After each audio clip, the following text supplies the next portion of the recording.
Hi. Can everyone hear me? Awesome. I might wander a little bit from up here.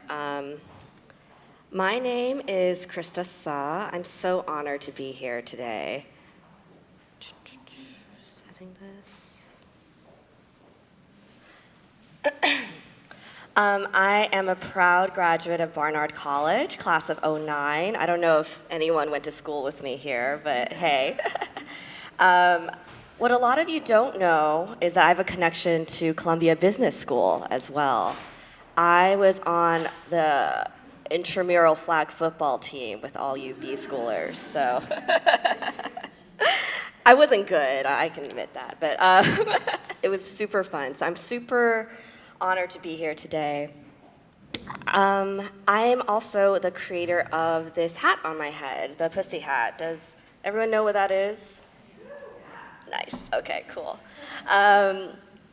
So, the Pussyhat, it was on the cover of Time magazine, it was on the cover of the New Yorker, and I will mention when that happened, my mom called me and was like, you need to cut your hair. Like, that was her, reaction to the cover. So, I've been on a book tour recently for my new book. It's called DIY Rules for a WTF World, and we'll be selling those in the back afterward. I'm happy to chat more then. But I mention it because I'm on a book tour right now, and a lot of women have come to me telling me their stories of what the Pussyhat has done for them. I've had women tell me that the Pussyhat pulled them out of grief, that it inspired them to run for office, that it inspired them to leave an abusive relationship. So the power of this small thing has created these amazing epic stories. I will mention that I've also been called vile by people out in the world, so it's not all. So I'm just the vile person talking to you today, and I really enjoy it because every time I feel like I'm not doing enough, that I'm not breaking new ground, I'm like, well, someone in Tennessee thinks I'm vile, so I can't be that lazy, And my goal here today, because when I'm thinking about this powerful audience here and full of ambition and dreams and ideas, what can I offer you? And what I hope is at the end of my talk that you believe in your own idea. I know that sounds really simple, but think of how so many obstacles come up when you don't totally believe in your own idea. And especially as women, we're taught not to believe in our own ideas, that it's very reasonable to pick at it. And I have this thing here, and it's, here you see small, and over there is epic. Dismissed, important, worthy of attention. You could apply this to any of your ideas. I don't know if you've ever thought to yourself, oh, this idea of mine won't work because no one will care. It's not important enough. And it also applies, all these words apply to the Pussyhat. It was small, it was just one element of the march. It was dismissed, by the Washington Post and several other people. Cute, feminine, intuitive, and thus not dignified enough for a protest. And it was a marginal thing instead of the understood canon. And I think all of us here are these adventurers who are creating this epic journey. And epic is a really specific word for me because I think that every person, yourself or your customer, they, after they have their needs for food, water, shelter met, we all want epic. That's all we want. Even love falls under the feeling of epic, right? That big love is an epic love. And we want, if epic is meaningful and important and powerful. So how do we make our small ideas into epic ideas. And it's very Wizard of Oz and simple, but you choose.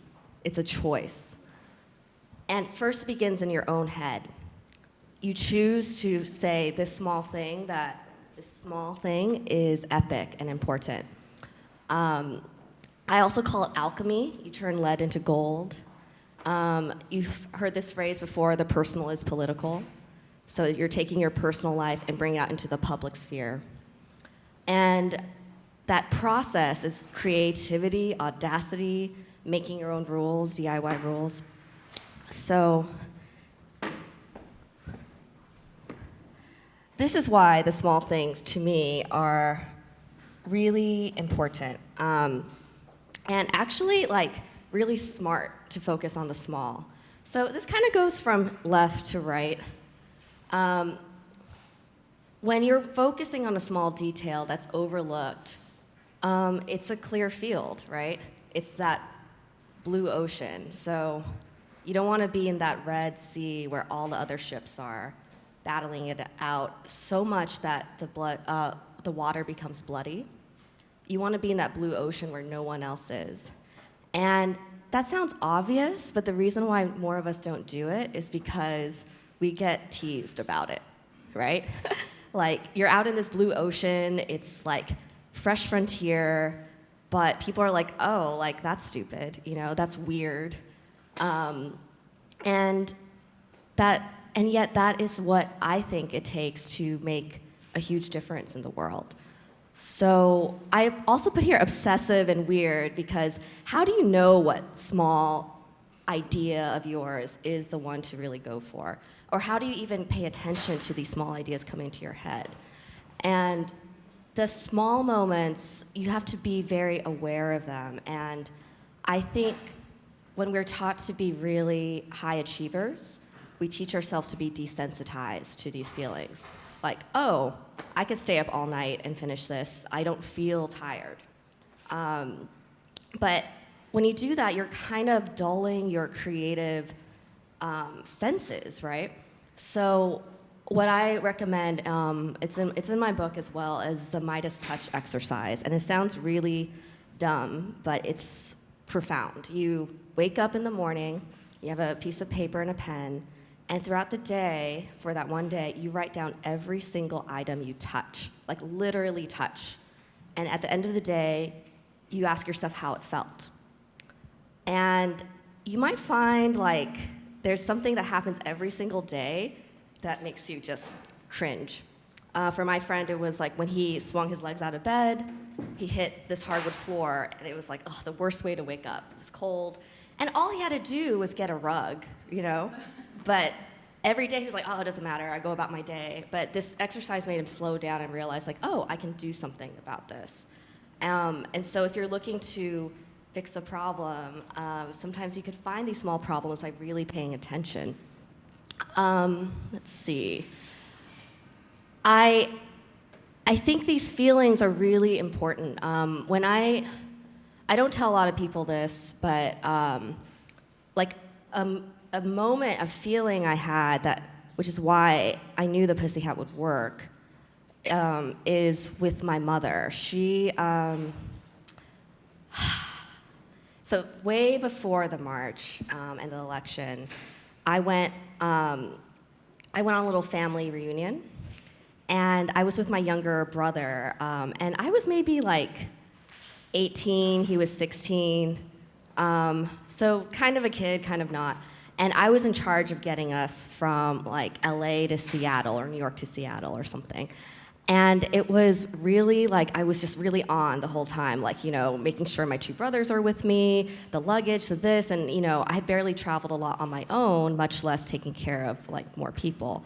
And when I got to the airport and I met up with my parents there, my mom, we met up with my mom, and she said, oh, are you okay? Do you want some water? Do you want some food? And I almost cried. I was oh my God, because this whole time I was in host mode and leader mode, and that moment that someone else said, hey, I will care for you in this moment, that feeling was so powerful. And it transferred over to the Pussyhat because they were given freely at marches, And I knew that moment that I felt could be felt by other people. Like, you go to a march, you don't know what to expect, and you make a lot of sacrifices, you're an uncomfortable bus ride, all this. You get there, and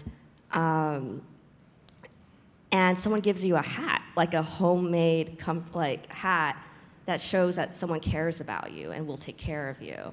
So that feeling was something I was very aware of. And if you keep track of your feelings like this, you'll know what's working about your product or service. Let's see. I think this Maya Angelou quote really helps, because people ask, like, why are feelings and intuition important? We tend, as a society, to push them aside. But as Maya says, people will forget what you said, people will forget what you did, but people will never forget how you made them feel. So how does your idea make other people feel? How does it make you feel? So you have to fight through that shame of who cares, and I suggest you apply all your resources to it. You know, like all that you can. And the reason is, like, if you think of a balloon, and let's say I want to pop the balloon. If I take the flat of my hand and smack the balloon, it won't pop. But if I take a really pointed needle, it gets right in there, penetrates, right? That's how you break through. In the end, I encourage you to wallow, like, after you launch, feel it out. And what's so great about going small and understanding the feeling is that it's really easy to tell your company's story afterward, because you know the feelings that it creates in yourself and in others. So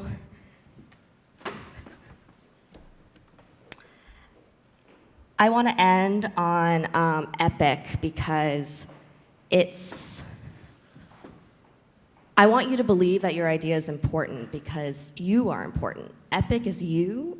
It's here and it's now. Don't believe when other people say, oh, Epic happens out there, like great ideas happen on a mountaintop somewhere, you know? No, it happens like in the car, in the shower. It doesn't happen there, it doesn't happen later. It's you right now, right here. So thank you so much.